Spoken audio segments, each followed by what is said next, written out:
Namaskar. We are on a beach on the Arabian Sea near a wildlife sanctuary in India. And this is a beautiful time of sunset when we have sat down to do this leadership dialogue series chat. Srikanji. Namaskar, Aparnaji, and namaste to all our audience.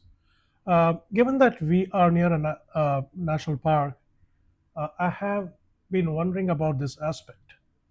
We have grown up worshipping Ganesh Bhagwan, Anjaneya ji, or Hanuman ji, Sarpadeva, as gods in form that seem like animals.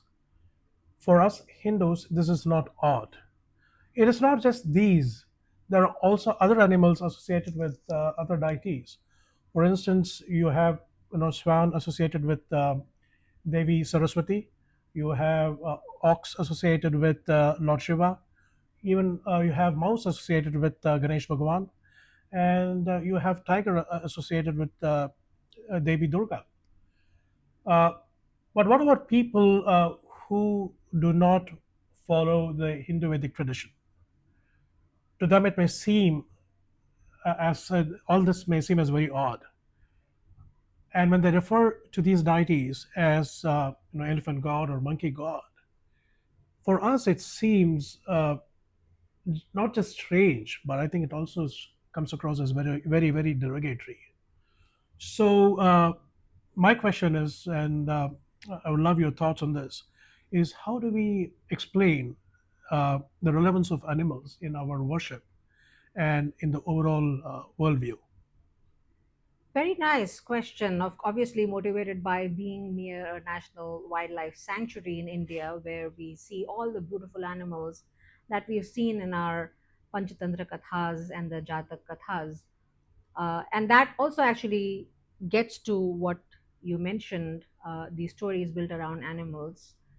But if you remember, we had done an inquisitive dialogue series snippet on anthropocentrism, and that really is at the core of this question. How do we see animals' relationship with humans? And when we talk about anthropocentrism, essentially it means that we see human species as something special, something unique that rest of the world, rest of the animal and plant world is created to serve. This is the Western view. Anthropocentrism leads to a very strong tendency to be exploitative, to be extractive. And that's contrary to how we see our place, human species, place in the animal and plant kingdom. The Hindu Vedic way of looking at this is extremely holistic and inclusive. We don't see animals as different from humans, and we don't see humans being served or being created, animals being created to serve humans. That's not the worldview Hindu Vedic tradition holds. And this can be seen in multiple time scales. And this is very important to note.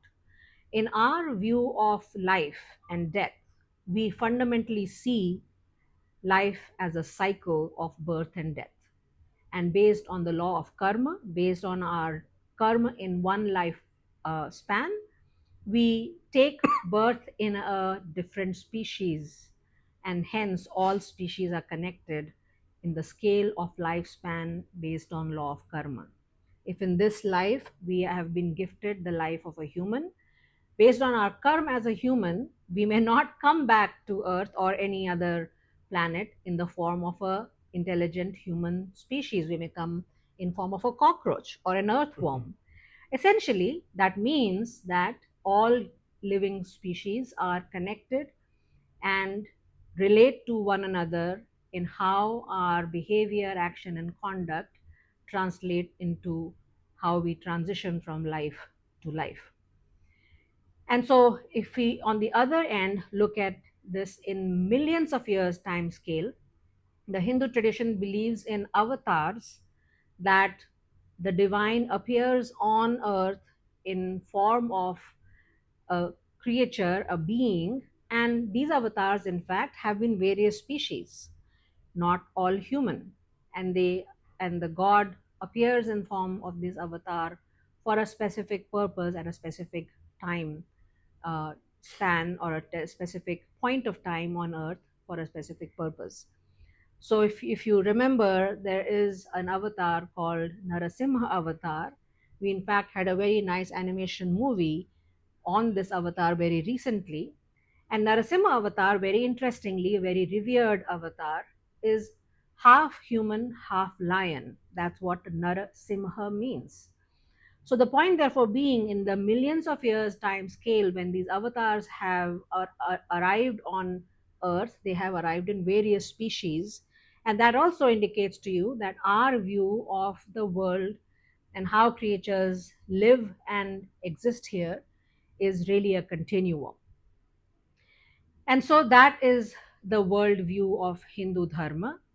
And the question then obviously is, if Hindu followers worship the various animals, and actually including trees and plants like the Tulasi plant, which we had the Tulasi Day very recently, and the neem tree, the banyan tree.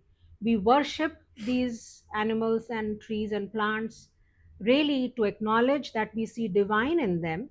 And then when we benefit from specific animals and specific plants and trees, we worship them in our gratitude. And that is the connected acknowledgement of the universe, of the world, of the live living species that Hindu Dharma is very intertwined and very ingrained in.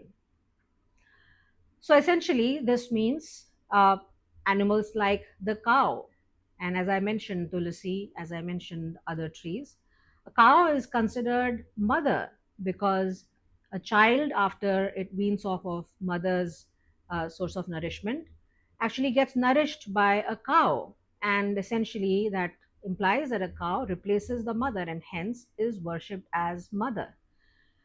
So that's our Hindu Vedic worldview, and that is the way in which we connect with the animal kingdom, with gratitude, with acknowledgement of divine in all living beings, in the soul of all living beings.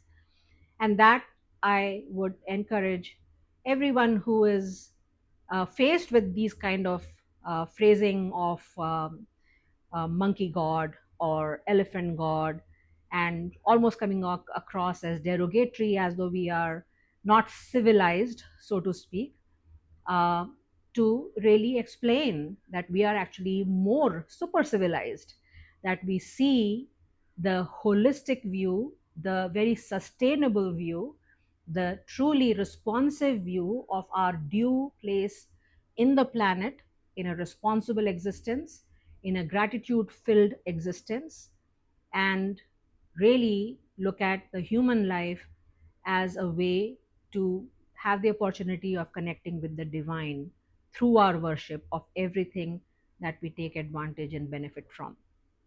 So I encourage all the youngsters and everybody who's confronted with this kind of um, unhappy questioning of our ways of connecting with the divine to help people understand where we come from. So, with that, I'm going to thank Dr. Shrikant for joining me in this very interesting, very relevant, and useful topic of animal reference and relevance in our worldview from this lovely National Wildlife Sanctuary location in India. Hope you will join again in our next Leadership Dialogue series chat. And for now, namaskar. Namaskar.